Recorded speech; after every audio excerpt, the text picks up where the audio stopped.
Chapter 5 Social Media Marketing. Today we're going to be talking about the strategic usage of social media and strategy planning.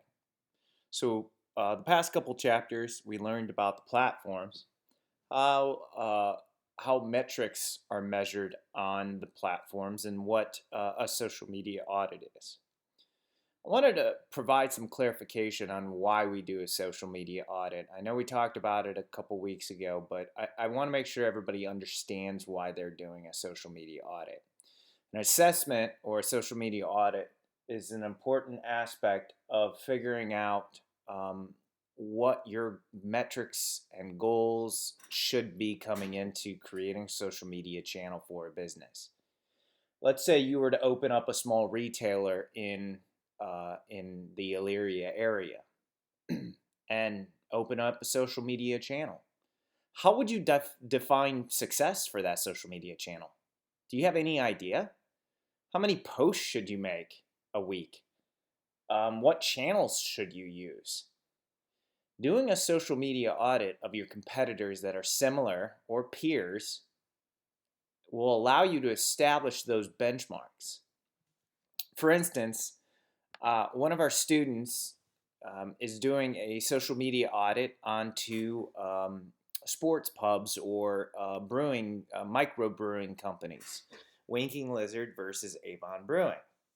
If you were to open up a local micro brewery, these are two organizations you would look at as a way to set benchmarks or goals. So if we take a look at the Winking Lizard Tavern, they have over 11,000 followers on Twitter, and they post 11 posts per week, and their average engagement is less than a tenth of a percent.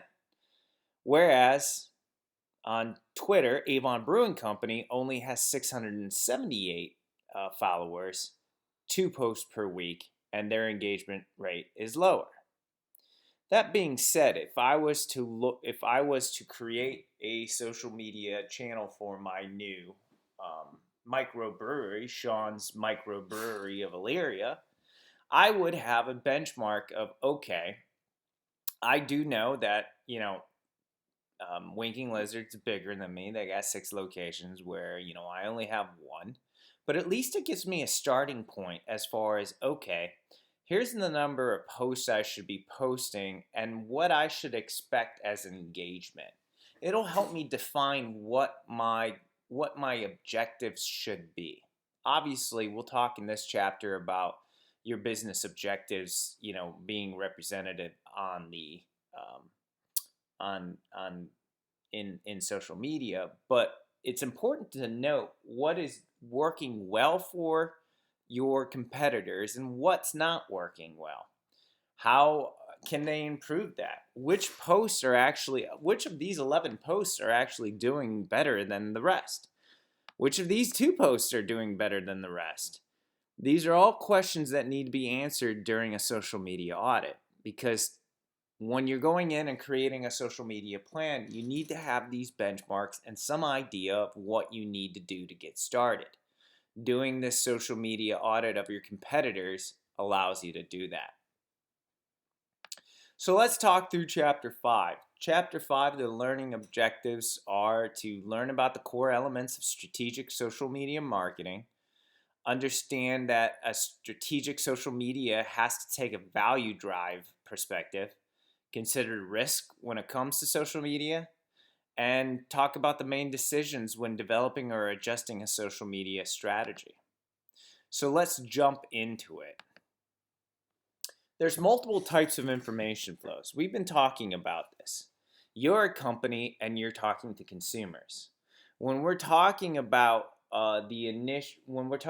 traditional marketing, non-social media, it's only the company talking to the consumers. There's no way for the consumer to talk back. You have to understand that the best social media plans account for the 2 or 3-way flow of communication, meaning the company talks to the consumer talks back to the company, and then the consumers talk to other consumers about the company. So you have to keep that in mind, and when you're creating your social media plan, you have to encourage this 3-way communication. Strategic social media marketing should not be intended to completely replace company to consumer information flows with consumer to company and consumer to consumer information. You have to mix in all three elements. Traditional company to consumers path in this framework is more important than ever. So let's talk about value driving perspective. The key question in any social media strategy planning must start with is about objectives. What are your objectives of social media marketing for this brand? Which objectives deserve the most attention and resources? Of course, you need to make sure that your objectives are appropriate. What are realistic too? And we'll talk about that here in a second. But a value driving perspective involves asking yourself for any given objective whether, if it's achieved, would it contribute something positive and valuable to the brand? Note that companies may also consider indirect value driving mechanisms, such as creating social media activities. All right. So when we're thinking of our value driven perspective, and again, in your final paper, I ask you, what are the strategic goals of your social media plan? It's important to note that it involves asking yourself what these objectives are, and if achieved, would they help your company? Of course, people automatically assume that sales objectives are the ones that you should do. That's not necessarily true. Sales objectives are important, but also is building a fan base.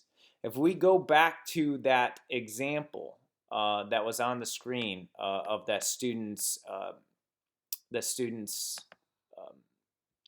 assessment of Winking Lizard Tavern, he's got 11,000. They have 11,000 followers, right? That is worth something. That is an objective to build a fan base that you could actively reach out to and engage in conversation. That does have value. That may not be intrinsic, a monetary value, but it is of intrinsic value to a company to build a fan base. So, when making your objectives, make sure that they're smart. And what do I mean by smart? They have to be significant, measurable, actionable, realistic, and time-based, right? Significant means that they can't be easy. They have to be significant to make an impact to the business, right? So your significant would be to gain 1,000 followers, right? Because then you could, if you're engaging with 3 to 5% of 1,000 followers, you're engaging on a regular basis with 30 to 50 people on a regular basis. Make sure it's measurable. You notice I use numbers. Make sure that your goals are measurable so that you can, in fact, measure success. I have 1,000 as my goal, right? I can measure that, how well I'm doing them. Make sure they're actionable. Also, make sure they're realistic.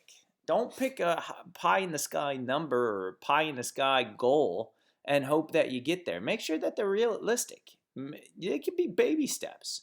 And then make sure they're time-based. Make sure you give yourself a time to reach realistic and a time-based goal. I need to get 1,000 followers in 6 months. Who gets the value and when? So social media marketing is pointless unless it generates some value for both the company and the customers. Both need to benefit in order for a social media strategy to be value driving. Marketers should consider which objectives and types of interactions make the most sense, right? Remember, in our social media audit, we had you guys do an audit of the posts that make the most sense for those companies. What are the interactions that are most engaging on your competitors' social media platforms? This will help you give you an idea of what post would be most beneficial for you.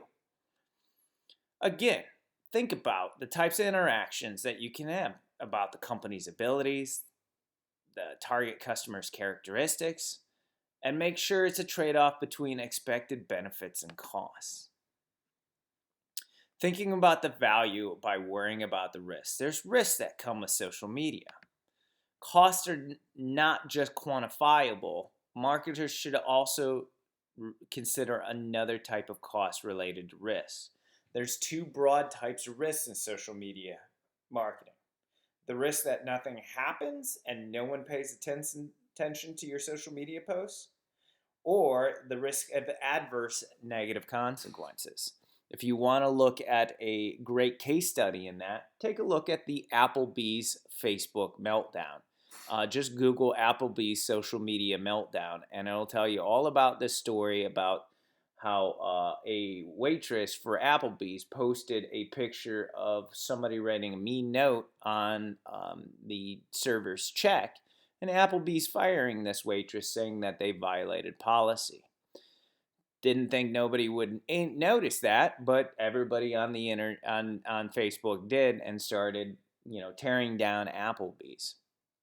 It's interesting though, but instead of just, apologizing and hiring that person back and trying to defuse the situation, they actually started arguing with consumers, and then violated their own company rule by posting a picture of a server's check with a happy message written on it. It's an interesting case study in how something can snowball really quickly on you in social media without you even knowing about it. So check that one out. So, some main questions when asked when planning a social media strategy. 1. What marketing or business objectives are you hoping to achieve through social media objectives? Remember, that's part of your final project. How do we see social media fitting into the rest of our marketing plan overall? What is the value proposition of social media to the company for this brand? Remember that social media doesn't have to do all the heavy lifting. They can be a part of an integrated marketing communications plan and serve a role. Who should be the target audiences in our own social media channels? That was your week 1 assignment to understand the company that you chose and your target audience. So you need to outline that in your final paper. What content do we want to have in our own social media channels? How do we need to differentiate or emulate our competitors in our social media channels? Again, this is the reason why you did a social media audit. One of the reasons why. What social interactions need to happen to help achieve our objectives? Again, another reason why you did that audit. And how do we ensure that social interactions take place as desired? Are there any undesirable social interactions that may arise, risks, and how do we plan for those? When should social interactions take place, and where should social interactions take place? What is the value proposition of social media to target audiences if they participate? How do we implement this strategy? What is our step-by-step plan and timeline? And again, we'll be doing this in later chapters. Who is responsible for implementing the strategy? What are the resource requirements in terms of financial and labor costs within the company to implement them? And how do we monitor and measure performance? Finally, a great additional reading point is the American Eagles Outfitter case study. It's available in your Stu Kent book as Chapter 14. I recommend that you read it. Finally, before we go, I wanted to talk something else today. You'll notice that starting after this week, we'll be getting into Mimic, the social media simulation. I'll be posting next week how to actually use this social media simulator. I noticed that several of you have worked ahead and tried to use it on your own. I implore you to wait until this is assigned to begin this, because I will be posting a helpful video that will explain how the rounds work within the Mimic simulator. A lot of the questions that you're asking are because you're working ahead and you haven't received that instructional training. That is due to happen next week. This class was built to be released over a series of 15 weeks, not all at once. So while I appreciate your enthusiasm and wanting to work ahead, it's imperative that you stick with the class outline and the time outline that's given to you.